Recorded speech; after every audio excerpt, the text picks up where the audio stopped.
porque va a estar llega alguien maquillando. Lo voy a poner todo. Nosotros estamos. Cuando ustedes quieran, estamos, ¿eh? Estamos. Señoras, señores, con ustedes el señor Felipe Piña. Muy buenas noches. ¿Qué tal? ¿Cómo estás? Muy bien. Bueno, un placer, de verdad. Igualmente. Quería arrancar citándote a un tipo que tal vez conozcas, que es Leonard Cohen. Sí. Para los que no lo conocen, es un cantautor canadiense, uno de los tipos que yo más admiro como letrista. Y hay una canción muy emblemática de él que se llama Everybody Knows, todos saben. Y una de las estrofas dice: todos saben que la guerra terminó, todos saben que los buenos perdieron, todos saben que la batalla estaba arreglada, que los pobres serán cada vez más pobres y los ricos cada vez más ricos. Es un escritor de canciones y poeta. Vos como historiador, ¿qué opinas de ese diagnóstico de 4 líneas? Y es muy certero, bastante certero. Digamos, vienen perdiendo los mismos hace muchos siglos, ganando los mismos hace muchos siglos y muchas batallas arregladas, donde algunos creen que están del lado de los justos y en realidad están siendo manejados por mentes criminales superiores. Superiores en el sentido del poder, no porque sean superiores, no en el sentido de Albert Einstein, digamos, sino todo lo contrario. Y creo que sí, no es una visión pesimista, es una visión realista, no hay que confundir nunca pesimismo con realismo, ¿no? Yo creo que hay una derrota de lo que podríamos llamar la gente común de hace muchos años, ¿no? Teniendo esa mirada, que yo comparto, por supuesto, de que en general en la historia de la humanidad, como dice el amigo Cohen, Sí. los buenos perdieron y los malos ganaron. ¿Para qué carajo estudiar historia? ¿Para qué carajo ser bueno? Claro, en realidad, ¿no? Primero, ante todo, ¿para qué carajo ser bueno? Que es una pregunta filosóficamente muy interesante. Sí. Y estudiar historia creo para tratar de que no nos vuelva a pasar, que no nos siga pasando, ¿no? Creo que la historia debería servir, no es ninguna garantía, pero yo lo vinculo mucho con el psicoanálisis. A mí me gusta mucho el psicoanálisis. Soy una persona psicoanalizada. Los que no quiere ¿Mucho decir, tiempo? Sí, bastante tiempo. No quiere decir sana. Pero sí por lo menos que tengo un sentido de autocrítica importante, como para que alguien te diga, mira, esto sí, esto no, pensalo lo que estás diciendo, lo que estás haciendo, ¿no? Y creo que el psicoanálisis tiene un tema freudiano muy interesante que es el síndrome de repetición, cuando vos, sabiendo que algo te hace mal, lo repetís compulsivamente, ¿no? Y a las sociedades le pasa un poco eso, ¿no? Hay como un masoquismo como no perpetuo. No salir de eso, donde también hay una perversión del sistema, donde un sistema que es claramente injusto te hace creer que por ahí a vos te toca estar en la cúspide y mejor no tocarlo, pero por ahí sos vos el beneficiario de eso, ¿no? Que eso no ocurre nunca, o ocurre en 1 en 1.000.000, ¿no? Primo hermano de la teoría del derrame. Claro, que es un verso que ni ellos se lo creen, ¿no? Digamos, ni los propios derramadores se creen que la teoría del derrame alguien pueda terminar de creer, pero tiene su efecto, porque decís, bueno, por ahí, ¿quién te dice, no? Si a ellos les va bien, y a ellos cuando les fue bien, nunca les fue bien a los demás, digamos, ¿no? Es una ley natural, digamos, ¿no? No es que reparten o que son gente que te invite a su banquete, digamos, no vas a estar nunca invitado a su banquete, ¿no? Como mucho, barrerás las migas. Y si hay una. Sí, de lejos. Serás un cartonero de ese banquete. Sí, digamos que sí, pero me parece que lo importante no es envidiarlo, sino no querer pertenecer, ¿no? ¿Nos van a rejuvenecer en algún sentido? Porque si no es para eso. Bueno, esa es una batalla perdida, como la. Claro, estamos en. ¿Te pasó en algún momento, hablando de este asunto, de tener crisis con tu profesión o con tu vocación y de descorazonarte y decir, al fin y al cabo, cada vez que investigo un asunto, cada vez que me meto ahí, termino sabiendo lo que supongo que voy a saber? Sí. Es una cagada esto, estoy podrido de que... Sí, por supuesto que sí. Sí, también me pasa que por ahí me sorprende la investigación y que no es la hipótesis que yo tenía. ¿Eso te pasa? Y eso me encanta y me excita mucho, ¿no? O sea, me invita a seguir y a ponerme contento de haber estado equivocado. Es decir, yo parto Claro. con una hipótesis, pero la realidad me demuestra otra cosa, o los papeles, los documentos, lo que investigo, lo que, qué sé yo, y me encanta que me pase. O sea, creo que está buenísimo eso. Ahí creo que, corregime si me equivoco, tiene que ver un poco con algo que vos en varias notas haces hincapié, que es un requisito, digamos, ineludible del historiador, no tanto la objetividad, sino la honestidad intelectual. Exactamente. Sí, la objetividad es de los dioses, de algunos dioses. Ujú.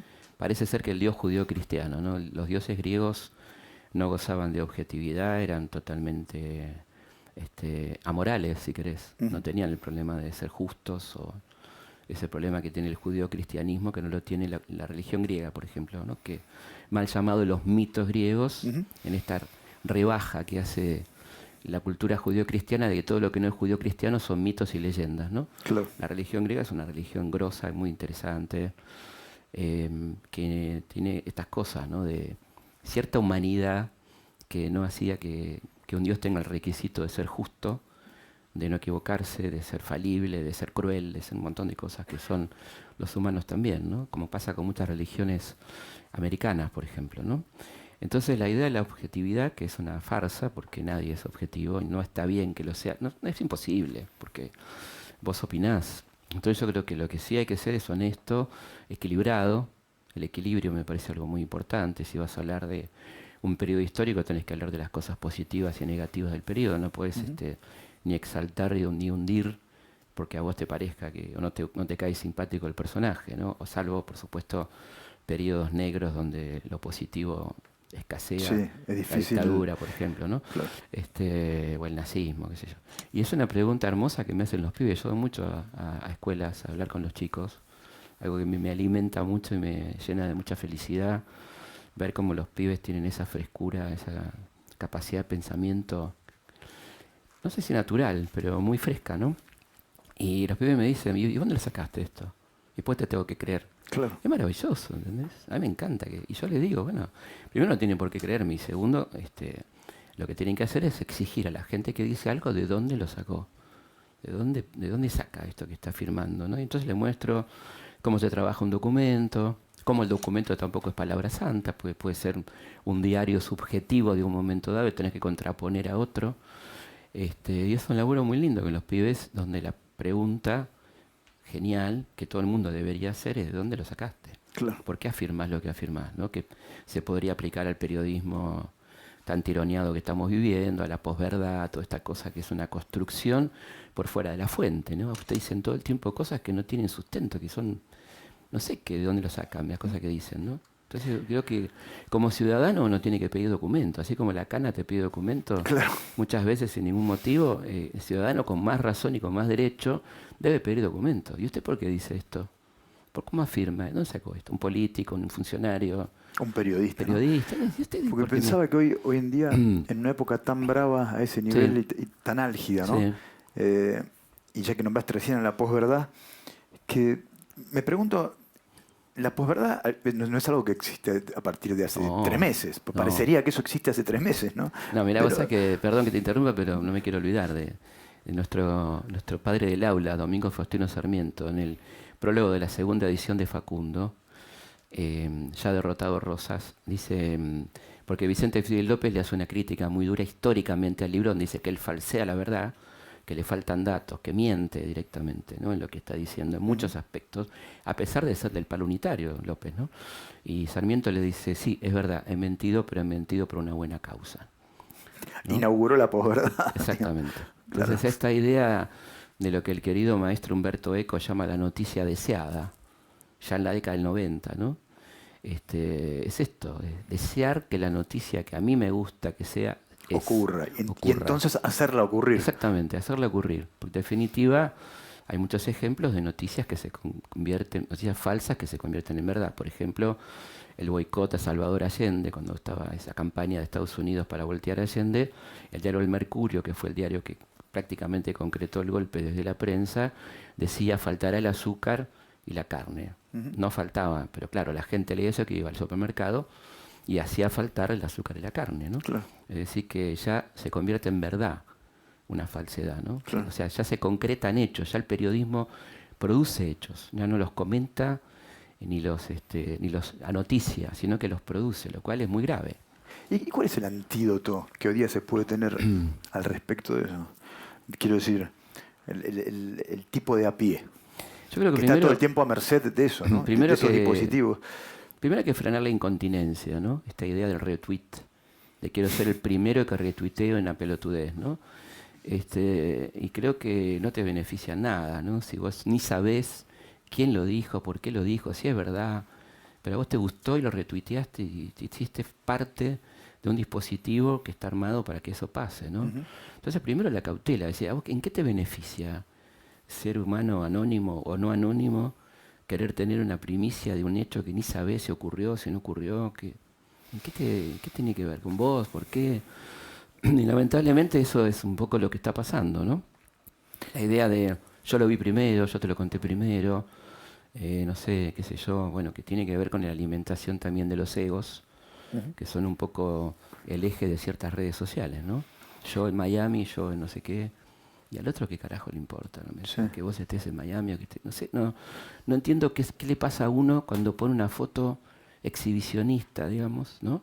De mirá lo que estoy haciendo, mirá quién soy, mirá qué piola que soy.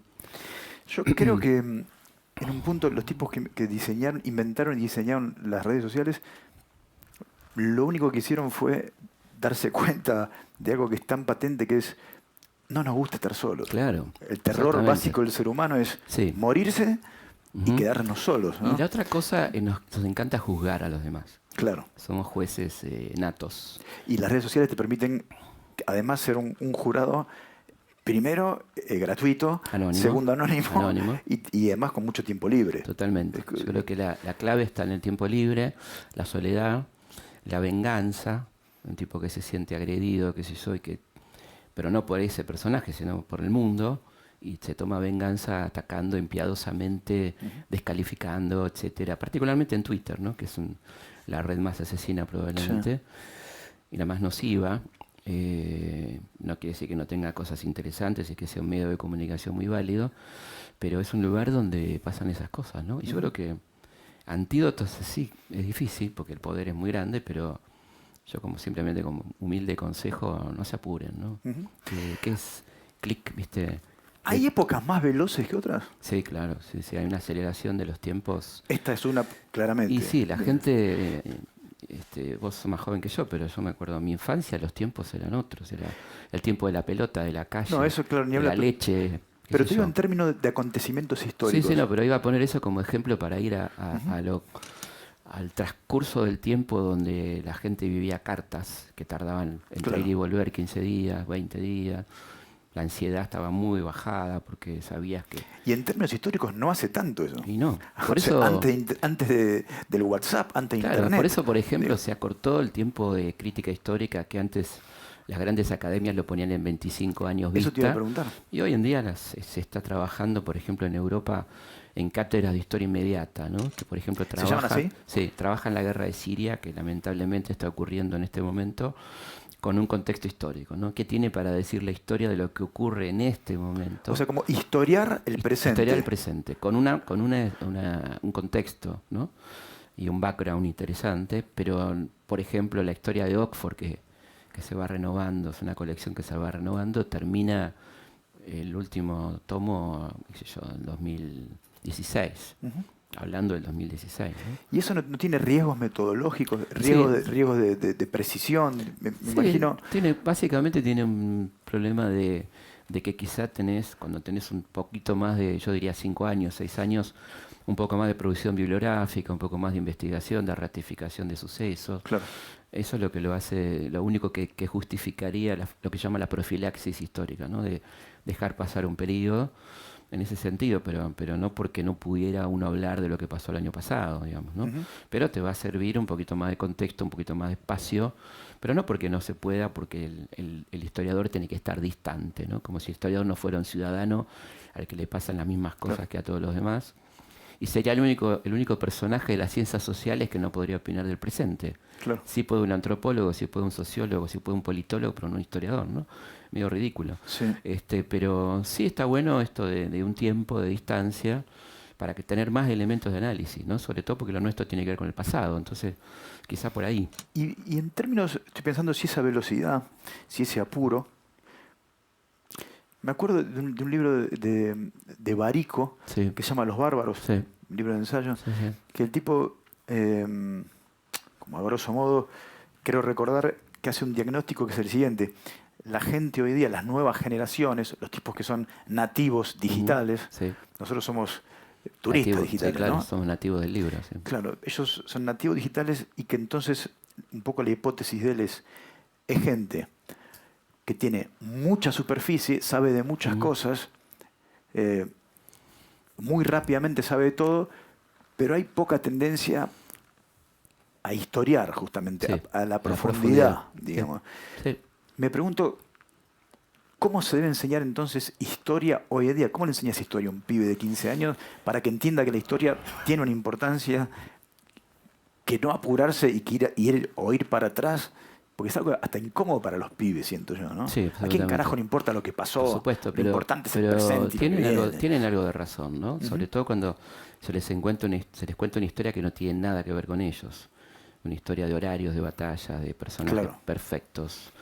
Entonces ahí tienen razón los pibes, ¿no? Entonces lo que está ocurriendo en los países que están a la vanguardia de la educación, que se toman en serio la educación, que tienen presupuesto educativo, que en lugar de cerrar escuelas, fundan escuelas, digamos, países serios del mundo, lo que hacen es, en el caso de historia, literatura, filosofía, las llamadas ciencias sociales, es trabajar muy duramente en el know-how, digamos, cómo se hace historia, cómo se hace filosofía, sin preocuparse tanto de los contenidos, para que esa persona cuando egrese y tenga porque le interesa averiguar sobre la crisis del 30, lo averigüe, porque Lo que tiene son las herramientas para averiguarlo. exactamente, porque el pibe hoy agarra Wikipedia y tiene en milésimas de segundo el horario de la batalla de Waterloo. ¿Para qué lo va a recordar, digamos? ¿Qué sentido tiene una cantidad de memoria que no le van a ser útiles? Sí es importante que esa persona conozca el contexto de su país, las grandes etapas, que eso sí, pero poner el acento, como se está haciendo en estos países, fundamentalmente en que la persona tenga los instrumentos, que ya haga historia, filosofía, literatura en la secundaria o la preparatoria, como se llame, y salga con ese know-how para la universidad, para la vida cotidiana, y ese tipo quiere mañana entender a Borges, va a tener elementos para entenderlo, no solo leerlo, ¿no? Que es como se está trabajando, por ejemplo, en Finlandia, en Suecia, Noruega, Dinamarca, que son como países modélicos en educación, donde se redujeron las horas de educación de distintas materias, hay más tiempo de ocio, más tiempo de práctica. Se redujo la cursada, digamos. Claro, La se cursada reduce la propiamente cursada. dicha. Claro, después tienen, qué sé yo, horas de investigación, de práctica, se les pone a hacer trabajos concretos sobre una disciplina, trabajás sobre el tema que vos quieras de la historia, a ver cómo te arreglás. Fantástico, ¿no? Es otra cosa lo que demanda la escuela en este momento. El aula tradicional ha muerto, ¿no? El aula clásica, con el docente como protagonista y el alumno como un recipiente vacío que hay que llenar, no existe más. Es decir, el chico tiene elementos de información múltiple. La escuela perdió, yo creo, hace 30 años por lo menos, el monopolio del saber. Uno Claro. iba a aprender a la escuela cosas que en la casa no podía aprender. Hoy en día en tu casa Haces clic con un lo que mouse quieras, y lo que averiguás vos quieras, lo bueno, lo malo, lo que vos quieras, pero Claro. está todo, ¿no? Entonces, obviamente que la escuela está muy por debajo de lo que ofrece la educación permanente en términos tecnológicos. Entonces, si la escuela no se ayorna, insisto, no tiene que ver con los docentes ni con la tecnología que tenga esa escuela, que no es culpa de la escuela, sino de un modelo educativo, modelo educativo. que tiene que ver con política, con... Porque cosas no es más- inocente eso, Obviamente, no. Porque ahí eso me trae un poco a una de las contiendas que sé que tuviste que liberar durante un tiempo. Imagino que ya, ¿no? Al principio cuando empezaste a ser popular Sí. y te acusaban de mero divulgador. Exactamente. Yo lo Que era digo una con- forma de abaratar, de Sí, bajarle yo el precio, digamos. Yo lo digo con total orgullo. Claro. Soy orgulloso divulgador. Me parece que Es todos que los tiene que ver con lo que estamos hablando. y todos los intelectuales deberían ser divulgadores, ¿no? Porque si no es muy egoísta en un cenáculo chiquito y hablar para 10 personas. Y Me parece que no. Y la otra cosa que vos dijiste, que es una palabra muy interesante, es abaratar. Sí, Yo creo te que baja el precio, hay que hacerla digamos. gratis. No es que sea barata. El conocimiento tiene que ser gratis, ¿no? Gratis depende, nunca Sí, barato. claro, sí, Dice, barato no, barato no. ¿te gusta el cine? Sí, me encanta. Es un fanatismo. Sé que te pedimos que elijas una escena. Ujú. ¿La vemos? ¿Cómo no? ¿Qué pasa? Roberto, por favor. Pero si tenés las mismas máquinas de hace 40 años. El mundo sigue andando, ¿entendés? Y le pasa por encima a los que se quedan mirando las nubes. ¿Pero no te da vergüenza seguir repitiendo ese verso tan estúpido y tan inmoral mientras la gente se muere de hambre? ¿Hambre? ¿Y dónde está el hambre aquí? ¿Quién carajo pasa hambre, me quiere decir? Pero si en esta casa se empachan sobre todo de palabras que no quieren decir nada. Siguen repitiendo las mismas boludeces anarquistas de toda la vida. La guerra de España terminó y ustedes la perdieron. ¡Perdieron! Y me quieren hacer sentir culpable a mí porque yo no soy un perdedor. No. Yo no soy un perdedor. Eso métanselo bien en la cabeza. No soy un perdedor.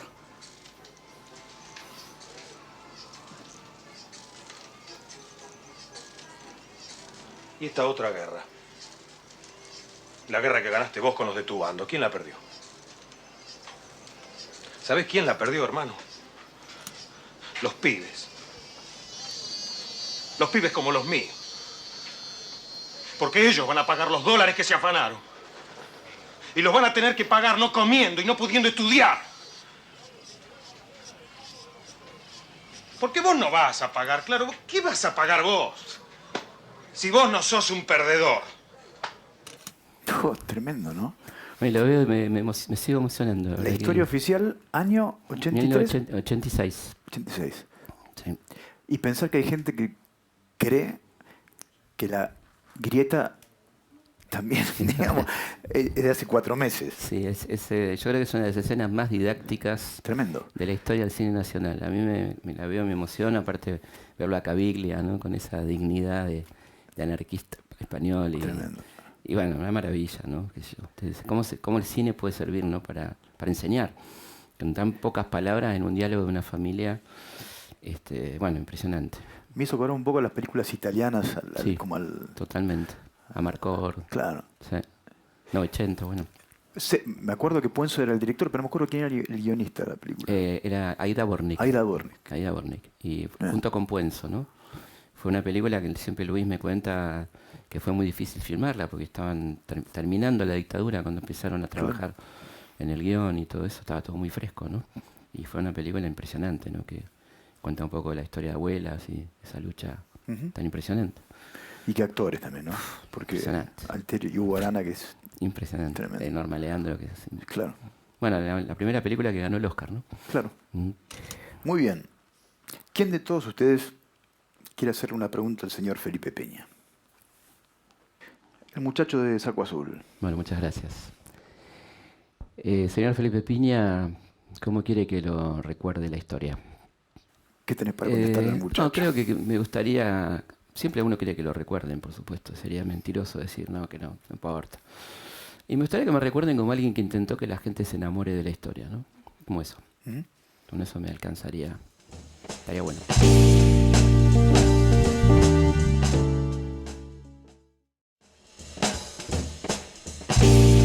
¿Está bien la entrevista? Muy bien. Yo también. ¿Estamos bien de tiempo y eso? Sí, muy bien.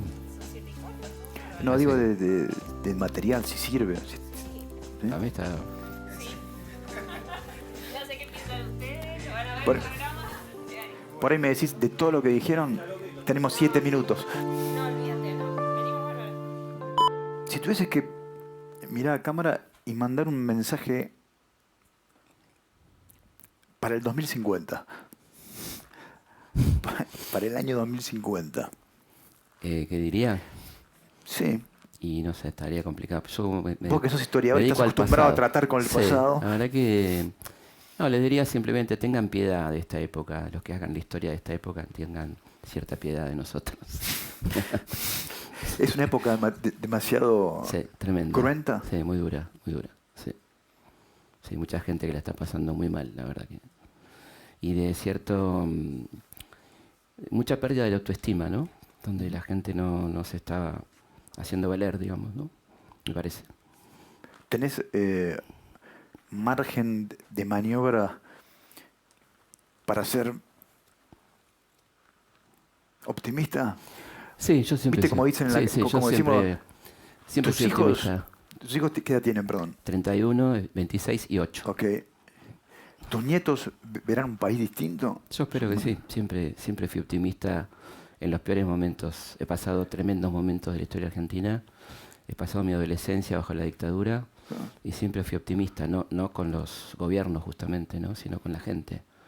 Parece que la gente comete errores, después se arrepiente, tarde a veces, pero siempre es un proceso de enamoramiento y desenamoramiento que es compulsivo en Argentina, ¿no? Que ocurre, lamentablemente, ¿no? Porque siempre tiene su costo. Pero bueno, ¿qué se puede hacer? Más que hablar y ver películas, decía Charlie. Y no creo que hablar, sí, me parece que está bueno hablar, que nos escuchemos, que no seamos tan soberbios. Que el otro no es necesariamente un enemigo, ¿no? Es un tipo que puede estar equivocado o no. Uno no es quien tampoco para ser el juez de decir términos tan tajantes como, en vez de decir no estoy de acuerdo con vos, decir estás totalmente equivocado, ¿viste? Como ya el diálogo se corta. Pues yo te digo eso, no te dan ganas de hablar conmigo. Digo, mira, no pensamos parecido, podemos seguir hablando, qué sé yo. Salvo que seas, por supuesto, ya sabemos quién, ¿no? ¿Cuán lejos quedó el...? Estoy hablando de un represor. Sí, claro, tipo con los que no te sentarías a la mesa. De ninguna manera, claro. sí. No. ¿Cuán lejos quedó el famoso... Yo era muy chiquitito, pero me acuerdo de mi viejo mentándolo todo el tiempo y de fotos del abrazo Perón-Balbín. Sí. ¿No? Fue muy importante porque es leído a veces equivocadamente ese abrazo, porque efectivamente Perón lo metió preso a Balbín. Estuvo preso a Balbín un tiempo largo, varios meses, ¿no? Y también es cierto que Balbín luego conspiró para que Perón caiga, ¿no? Ni una cosa, disculpa a ninguno de los dos, claro. ¿no? A ver si tendemos en esta Argentina binaria tan insoportable, que uno no está defendiendo ni a Perón ni a Balbín, sino que está poniendo más o menos de qué se trata. Y bueno, se perdonaron mutuamente. No es que Balbín lo perdonó a Perón, Perón también lo perdonó a Balbín, que fue el candidato a la Libertadora en el 58, ¿no? Claro. Entonces, fue un hecho muy importante, que lamentablemente no hubo tiempo de disfrutarlo, ¿no? Porque vino toda la locura, 73, 74, desastre, ¿no? Y me acuerdo el audio que sí de vez en cuando se vuelve a reproducir, el audio de Balbín la despedida. En la muerte de Perón, ¿no? Totalmente, sí, impresionante. Como era este viejo adversario... Despide un amigo. Despide un amigo. Porque habían llegado a trabar una amistad donde Balbín se comportó, un tipo polémico, por supuesto, pero que se comportó muy bien cuando son las elecciones del 73, donde él le dice a Lanuse si el peronismo no participa, el radicalismo tampoco. Con lo cual Lanuse se quedaba sin elecciones y sin salida electoral en un país que explotaba, ¿no? Cordobazo, Rosariazo, o sea, los milicos se van en el 73 porque no puede más, digamos, ¿no? Y Perón les viene bien porque si no está Perón, esto explotaba no sabe para dónde explotaba, ¿no? Entonces fue muy buena la actitud del radicalismo de ese momento, presidido por Balbín, de plantear que si el peronismo no participaba, se bajaban ellos también. Se bajaban ellos, ¿no? La famosa Hora del Pueblo, que fue un agrupamiento de las fuerzas políticas de aquel momento, ¿no? Donde estaba Allende, estaba Balbín, estaba Perón, desde el exilio en ese momento. Y bueno, fue un momento que lamentablemente no de pudo. Cierta generosidad política. Sí, que no se pudo. Qué difícil imaginarlo hoy día eso.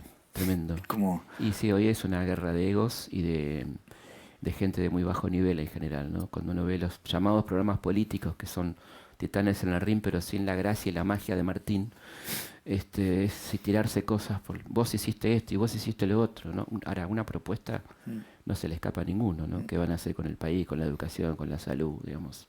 Parece que la política es un reñidero y yo creo que se pierde la noción de que es un medio, no es un fin. Y está convertido en un fin, ¿no? Un fin lucrativo, un fin, etcétera, etcétera. Un fin bastante feo. Pero el fin de la política, que es una ciencia muy linda, es el bien común. Esto suena a una ingenuidad extraordinaria, pero para eso... Suena a una película de Trapito y Petete. Sí, pero digo, esa es la política, ¿no? La política de la polis, o sea, la cuestión en común, ¿no? Y de hecho los idiotas eran la gente que no estaba vinculada a la política, ¿no? Los idiotas. Estaban los ilotas, que eran la gente que no tenía derechos, y los idiotas, que estaban alienados de lo que era la preocupación por el bien común, ¿no? Los griegos eran muy sabios cuando nombraban algo, ¿viste? Es muy interesante la etimología griega, Claro. ¿no? Por ejemplo, la palabra verdad es lo no oculto. Es muy interesante. Aletheia, ¿no? Lo que no está oculto. Y también lo que no se puede olvidar, ¿no? Lo que no debe olvidarse, esa es la verdad. Nombrabas recién a Borges y sé que tenés con él un vínculo personal. Sí, porque mi papá organizaba charlas de Borges y bueno, yo a veces lo iba a buscar, y contrataba un remix, lo iba a buscar y lo llevaba a las charlas y eran esos momentos mágicos de hablar con él, que era una persona extraordinariamente humilde. ¿Qué edad tenías vos en ese momento? Yo tenía 22, 23.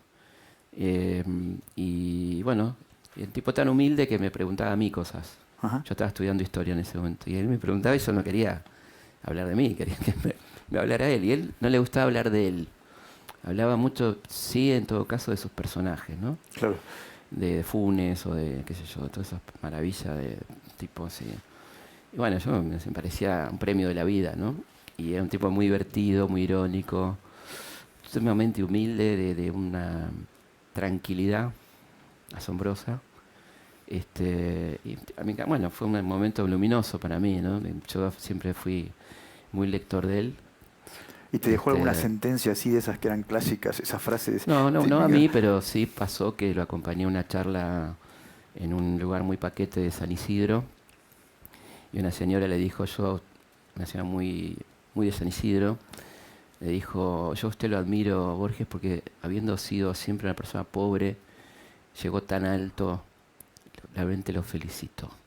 Y Borges le dijo, señora, no se preocupe, lo mío se cura con plata. Creo que la señora lo preguntó más en su vida. Claro, nunca más. Me parece. Bueno, él tenía esas cosas extraordinarias. Claro. De una vez que mi viejo lo llevó a Gesell a una charla, estaba en el aeropuerto y viene Monseñor Cuarrachino y que lo conocía a mi viejo, qué sé yo, y le dice, preséntemelo, por favor. Entonces se acerca y dice, Borges, le presento a Monseñor Cuarrachino. Borges era ateo, confeso, ¿no? Y después le presenta al señor Cuarrachino y Borges dice, mucho gusto, colega, le dice. ¿Cómo colega? Le dice, sí, porque los dos vivimos de la ciencia ficción. Maravilloso. Increíble, increíble. Sí. Y también tenés un vínculo con Quino. Sí, un vínculo hermoso de cuando yo tenía 9 años, nos mudamos con mi familia a Medrano 119, en el tercer piso, y subo al ascensor, yo era muy fanático de Mafalda, y me encuentro a Quino, no podía creer, y entonces le digo, ¿vos vivís acá? Sí, yo vivo en el sexto piso, y qué sé yo, diálogo de ascensor. Me dijo, bueno, te espero para tomar la leche. Venite a casa, que él tenía el estudio, y ahí nos hicimos tremendamente amigos. Él era un matrimonio sin hijos. Claro. Me adoptaron un poco. ¿Y vos espiabas los bocetos de Yo Mafalda? pasaba los bocetos de Mafalda, le prestaba manuales de los que él sacaba cositas. Le presté el Citroën, con que dibujaba el Citroën de Mafalda, que era un Citroën mío de colección. ¿En serio? Sí, El blanquito. el blanquito. Me acompañaba al cole y yo le iba contando cómo, me preguntaba cosas que después yo veía que parecían... impresionante. Sí, la verdad, una persona hermosa, él y su mujer. Lamento mucho que está bastante mal, pobre, ya de la vista, ya no puede dibujar, y un tipo increíble. Y cuando decidiste estudiar historia, corregime si me equivoco, ¿tuvo que ver una mujer? Sí, tuvo una mujer. Es una de las comprobaciones de la famosa frase de Dolina. Dolina. Todo Sí. lo que hacen los hombres es para levantarse Sí, mina. sí, yo creo que no, en este caso no tenía ninguna chance, pero... Porque era una pero maestra tuya, ¿no? Era mi profesora, muy, muy linda mujer, hermosa persona, ¿no? Una persona muy linda, me gusta decir lindo, integralmente lindo, Claro. ¿no?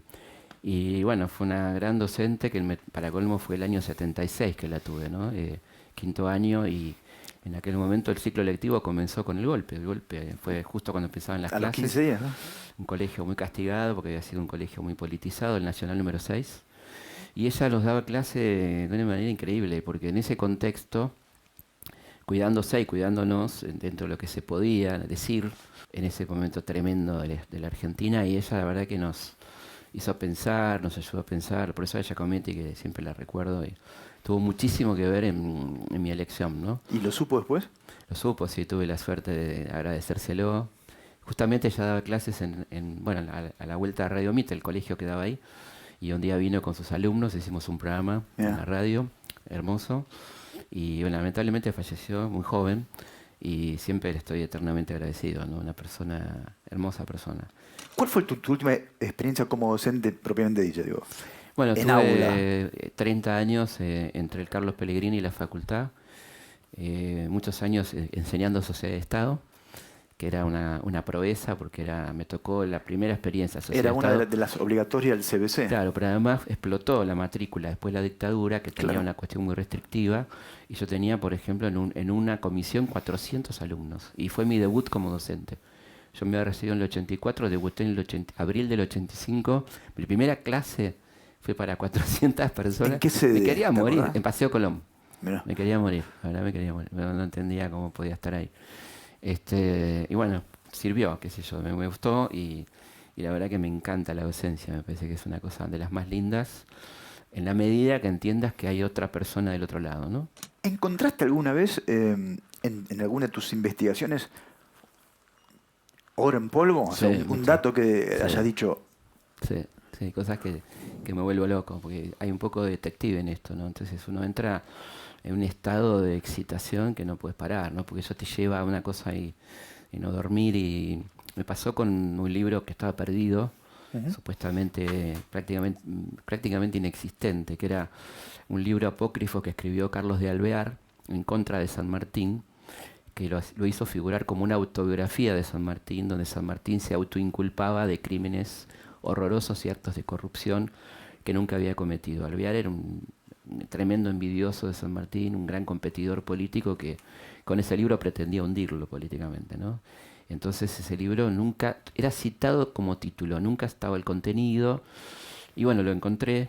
¿Dónde? Y ¿Cómo fue? estaba muy cerca, como suele ocurrir con las pistas del crimen. como la Estaba carta en robada la- de en la- Edgar Allan Poe? Bueno, claro, o El nombre de la rosa, ¿no? Estaba en nada más y nada menos que en el archivo Mitre, y no fue muy difícil encontrarlo ahí, ¿no? Yo siguiendo pistas y... Lo que pasa es que no se quería publicar, porque Alvear es un personaje Claro. muy vinculado a cierto sector social argentino, ¿no? Ujú. Entonces era certificar que ese tipo era un canalla, ¿no?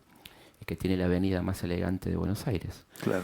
Y muchas calles en todos los pueblos del país. Alvear es una calle en todos los pueblos del país, ¿no? ¿Qué Entonces, porcentaje de canallismo tienen las calles y avenidas y argentinas? muchas de canallismo y de locura, porque si vos te pones a pensar que en nuestro barrio de Belgrano, ¿no? Donde la avenida principal es la avenida Cabildo, Ujú. que homenajea a la Revolución de Mayo, y que esa avenida Cabildo está cortada por todos los virreyes previos a la Revolución. Claro. Revolución que se hizo contra los virreyes, y es algo un poco loco, ¿no? Un poco esquizofrénico, ¿no? Que si pensás que Salvo que uno piense que el cabildo los parte al medio. Claro, pero que no creo que haya sido la idea. No, no creo que haya sido la idea. Porque aparte lo estás homenajeando a Claro. a todos estos tipos, ¿no? Que la avenida más larga de Argentina, ¿no? Del mundo, porque me puse a investigar y es Insurgentes, que es mucho más lindo el nombre, de México. La avenida más larga probablemente de Sudamérica, que es la Rivadavia, es la avenida que homenajea al padre de nuestra deuda externa, ¿no? Al hombre que fue el más grande enemigo de San Martín, que lo manda al exilio. Y la segunda avenida más larga de Buenos Aires es la avenida Ramón Falcón, el nombre de un policía asesino de obreros, Claro. ¿no? Estamos complicados. Te saco un poco de la historia y te meto en un lugar que sé que nos gusta a los dos, en el vino. Sí, Hace un tiempito escribiste un libro que se llamaba Al Gran Pueblo Argentino Salud. sí. Y sé que estás haciendo un espectáculo con Aldo Graciani, que es Sí. un capo, Sí, y con totalmente. Miguel Rep, ¿no? Sí, una cosa muy linda que para divertirnos. Coperos. Un homenaje a las coperas también. Ujú. Y bueno, Coperos es un espectáculo donde la gente come muy bien. Lo hacemos ahí en el Bebop y toma muy rico vino. Empezamos con vino y soda, de vino barato con soda, reivindicando el vino y soda. El de los abuelos. Es una ¿No te bebida llamo? riquísima para el verano, no tiene nada de malo. Un vino más o menos de un precio barato, ponerle soda. Después vamos subiendo hasta una alta gama. Yo cuento la historia del vino argentino, que es apasionante, donde tiene que ver San Martín, tiene que ver Sarmiento, con esa historia. Y la iglesia, ¿no? Porque La iglesia, por supuesto. Y Aldo va contando los detalles de cómo elegir un vino, cómo se toma un vino, así en el verso como hablábamos fuera de cámara, de la alfombra doblada, de gusto a alfombra doblada o a De abuela, claro. oreja de oveja, qué sé yo, ¿no? Todas esas pavadas. Y la verdad que meterme con el mundo del vino me encantó, y mi amistad con los Zucardi me llevó a que hagamos un vino. Grandes amigos. En homenaje, un saludo para todos los Zucardi. Hicimos un vino, se llamó El Cruce, que era un Cabernet Franc Malbec, muy lindo, muy rico, en homenaje a San Martín, por el 200 años del cruce de los Andes, Claro. y fue el primer vino que traía un libro digital, que te descargabas un libro digital de 200 páginas, 100 o 100 y pico de páginas sobre el cruce de los Andes. ¿Quedará? ¿Se consigue eso? Sí, sí, todavía quedan botellitas. En las Ok. buenas vinotecas está el cruce. Che, y creo haber leído que vos haces hincapié en cuanto a la historia del vino en Argentina de dos actores fundamentales, la Iglesia y los españoles. O sea, Sí, y luego San Martín y Sarmiento, ¿no? La iglesia, porque la iglesia necesitaba, por supuesto, el vino para misa, o sea que la iglesia fue en el mundo la gran cultivadora de vinos, Claro. particularmente en la Edad Media. Ahí lo tenés a Don Periñón, ¿no? Que bueno, fue, estaba por nombrarlo. Claro, Que Dios lo tenga en la gloria. exactamente. Don Periñón, que creó el champán accidentalmente, ¿no? Un vino que fermentó demasiado, que recordemos que el champán es un vino. Claro, con dos fermentaciones. Claro, con otra fermentación. Y ahí Don Periñón, no estamos haciendo un chivo, es un champán que hoy ya tiene otro nombre y todo. Ojalá lo fuera. Claro, ojalá que nos manden un par de cajas, ¿no? No creo. No. Pero bueno, y luego la iglesia, por tanto, cuando viene a América, también sigue siendo los grandes cultivadores, los propiciadores del vino. Y luego San Martín, cuando es gobernador de Cuyo, cosa que nos olvidamos, que San Martín gobernó esas provincias durante 3 años con un nivel de inteligencia maravilloso, fomentó el riego, la viticultura, el mejoramiento de cepas, y finalmente Sarmiento trae, a través de un enólogo francés llamado Michel Puget, trae el Malbec, el Cabernet, las grandes cepas francesas, que por ejemplo el Malbec es la cepa insignia de Argentina, ¿no? Que supera al francés en algún Sarmiento, punto. por iniciativa de Sarmiento se trae el Malbec a Se Argentina. trae el Malbec a partir de este gran enólogo que era Michel Puget, que crea en Mendoza la quinta agronómica, una quinta experimental donde se empiezan a plantar las primeras cepas de Malbec, las primeras cepas de Cabernet. Y bueno, ahí tenemos los vinos que luego van a ser con mucho tiempo después del nivel que tiene Argentina, que está entre los 5 primeros productores del mundo. Te propongo un símil ping-pong. Esto es una sección que se me ocurrió tomando como referencia el famoso cuestionario Proust. Sí. ¿Cuántas veces al día pensás en la muerte? Y una vez por día me enseñaron que está bueno para valorar la vida. ¿A quién te gustaría ver jugar a la ruleta rusa con 3 balas? Con 3 balas y varios. Dirías, me sale Videla, pero ya está, ya no hace falta. El Tigre Acosta, por ejemplo, que lo van a alargar ahora, ¿no? ¿De quién te gustaría tener la contraseña del email? Uy, de todos los turros, ¿no? Del mundo. Sí, de los que manejan la marioneta de la Universal, como decía Pedro y Pablo, ¿no? ¿Con qué 2 figuras históricas harías un trío? No sé si exactamente un trío, ¿viste? Pues son personas que te enamoran, pero no sé si va por ahí, por el lado de la libido, ¿no? Pero sí por ahí tomar un café intenso, de hablar de todo, más que una cuestión de orgiástica, ¿no? ¿Con quiénes? Y creo que con Evita, por supuesto, ¿no? Evita me parece un personaje interesantísimo, y con San Martín también salimos de la orgía, ya no estamos en orgía. Y sí, creo que Perón, por supuesto, ¿no? Irigoyen. Creo que seremos varios, sería como algo más bacanal, podría ser. Si te aseguraran que es el robo perfecto, que no te van a descubrir de ninguna manera, ¿robarías un banco? Sí, por supuesto, me encantaría. Sí, como decía Dalí, ¿no? Cada uno tendría que, antes de morir, robar un banco, ¿no? Pero al estilo de La Casa de Papel, digamos, robarte todo, ¿no? O sea, la Reserva Federal de Estados Unidos. Claro. Algo que sabés que estás haciendo un acto de justicia, ¿no? ¿Nos vamos con música? Sí. ¿Te da ganas? Sí. Cerrá los ojos un segundo.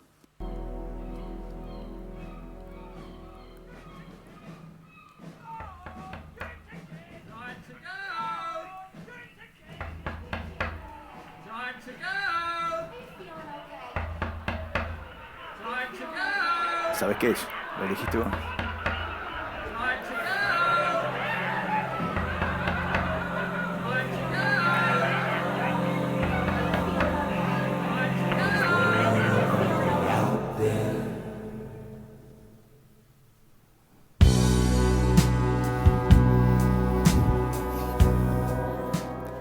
¿Por qué elegiste Y es un Confortablemente? himno, qué sé yo. Primero es uno de los grupos que más me gusta, que creo que son maestros disruptores de la música. Y creo que es un tema increíble, ¿no? Lo que habla de una especie de sordo, mudo, confortable, tipo que no quiere ni escuchar ni... Es impresionante. Parece que aparte la melodía es maravillosa, ¿no? ¿Cuántas veces viste The Wall? Y ya lo he visto 10 veces, más o menos, en distintos momentos de mi vida. La pasaba mucho a los chicos en la escuela. Ujú. Pues es una película increíble. Bueno, ellos son increíbles, ¿no? Sí. Son tipos... ¿Lo viste en vivo cuando vino sí, Waters? todas las veces. Y Gilmour también. Ujú. Sí, me encanta, me parece que es un grupo... Tuve la suerte de verlos en el Albert Hall en Londres. Mirá.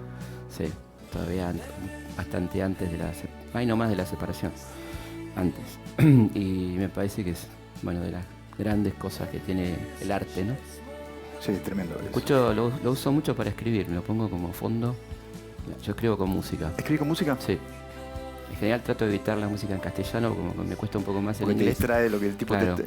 Y escucho mucho esto, escucho mucho Emerson Lake and Palmer, bueno, me gusta mucho el rock sinfónico, ¿no? Que es más, como que te ayuda, Ujú. me parece, a mí por lo menos. Y me gusta mucho la música clásica, por supuesto. Soy muy beethoveniano y muy mozartiano. Ujú. Creo que son... Y hay un conecte, por supuesto, ¿no? Yo que los Beatles son muy beethovenianos, ¿no? Sí. Y mucho de Beethoven tienen, de este tipo tan extraordinario que fue Beethoven, ¿no? Tan revolucionario, ¿no? Confortablemente adormecido. Sí. Ojalá que no... que los pueblos Mm. del mundo unidos en algún Sí. momento dejen de estarlo. Claro, que quieran despertar, que es importante, Ujú. quieran, porque ahí está, en el deseo está todo, ¿no? El deseo es el motor de todo. De la historia. Sí. Arrancamos con Leonard Cohen, nos vamos con Pink Floyd, Ujú. y en el medio pasaron Borges, Quino, tu profesora de secundaria, Sí, los Zucardi, el vino. sí. Todo buenísimo. A mí Me gustó también, la mucho. verdad que la pasé genial, está buenísimo. Bueno, 1.000.000 de gracias. Gracias a vos. Gracias a ustedes. Gracias. Gracias.